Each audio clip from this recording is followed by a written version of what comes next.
হিমেল বাতাস বাঙালি মনে শুধুমাত্র বনভোজন বা পিঠে পার্বণের আগমনের দোলা জাগায় তা নয়, কিছু এমন বিশেষ উৎসবের ডালি নিয়ে হাজির হয় যা বঙ্গবাসীর জীবনকে আরও আনন্দ উদ্বেল করে তোলে।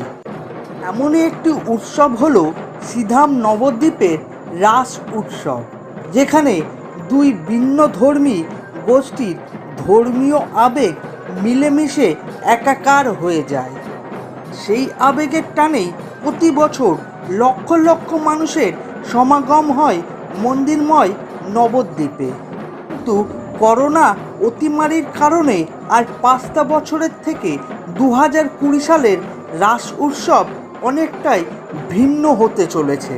দুর্গাপুজো, কালী পুজো ও জগদ্ধাত্রী পুজোর মতো রাস উৎসবেও সমাজ সচেতনতা ও স্বাস্থ্যবিধি মেনে পূজানুষ্ঠান সম্পূর্ণ করতে হবে, এমনই সিদ্ধান্ত নেওয়া হয়েছে।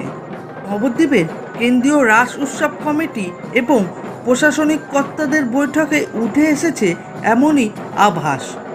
নবদ্বীপ রবীন্দ্র সংস্কৃতি মঞ্চে অনুষ্ঠিত এক আলোচনা সভায় রাসের উদ্যোক্তা ছাড়াও উপস্থিত ছিলেন নবদ্বীপের বিধায়ক, পুর প্রশাসক, বিডিও সহ একাধিক প্রশাসনিক আধিকারিকরা।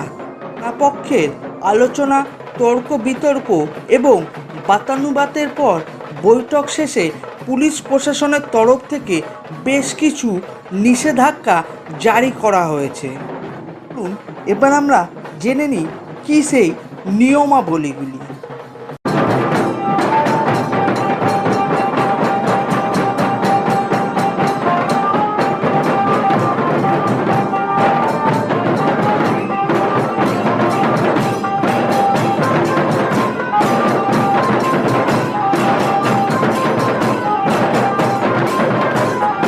প্রথমত, ইংলিশ ব্যান্ড, তাসা এইসব নবদ্বীপের রাসে সম্পূর্ণ বর্জিত, অর্থাৎ শুধুমাত্র ঢাকের তালেই কোমর দুলিয়েই এবার নবদ্বীপবাসীকে রাসের আনন্দে মাতোয়ারা হতে হবে।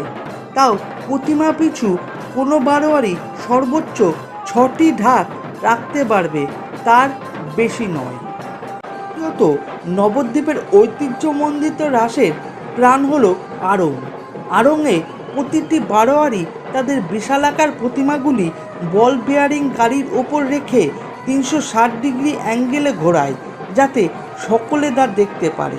কিন্তু করোনার কারণে এবছর নবদ্বীপের রাস হতে চলেছে প্রাণহীন, কারণ প্রশাসনের তরফ থেকে এবছর আড়ং নিষিদ্ধ করে দেওয়া হয়েছে। বছর রাসের সময় আড়ংয়ে অংশগ্রহণকারী বারোয়ারিগুলি সাধারণত আড়ংয়ের পরের দিনই তাদের প্রতিমা নিরঞ্জন করে, কিন্তু এবছর প্রতিমা মণ্ডপ থেকে সরাসরি বিসর্জনের ঘাটে চলে যাবে। সূত্রের খবর, মূলত 3 দিন ধরে এবার রাসের প্রতিমা নিরঞ্জন করা যাবে, কিন্তু কোন বারোয়ারি কোন দিন এবং কোন সময় প্রতিমা বিসর্জন করতে পারবে সেটি পুলিশ প্রশাসনের তরফ থেকে নির্দিষ্ট করে দেওয়া হবে।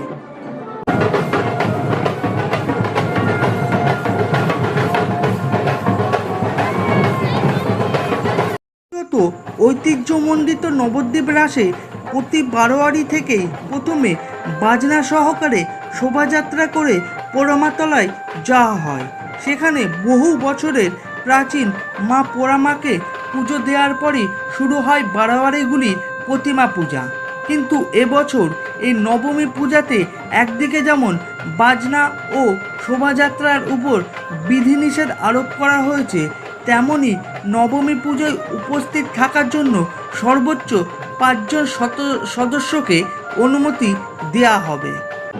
চতুর্থত, বিগত কয়েকটি বছর ধরে নবদ্বীপ পুরসভার উদ্যোগে কলকাতার দুর্গাপুজো, চন্দননগরের জগদ্ধাত্রী পুজোর আদলে কার্নিভালের আয়োজন করা হচ্ছে, কিন্তু এবছর প্রশাসনের তরফে তা বন্ধ রাখার সিদ্ধান্ত নেওয়া হয়েছে।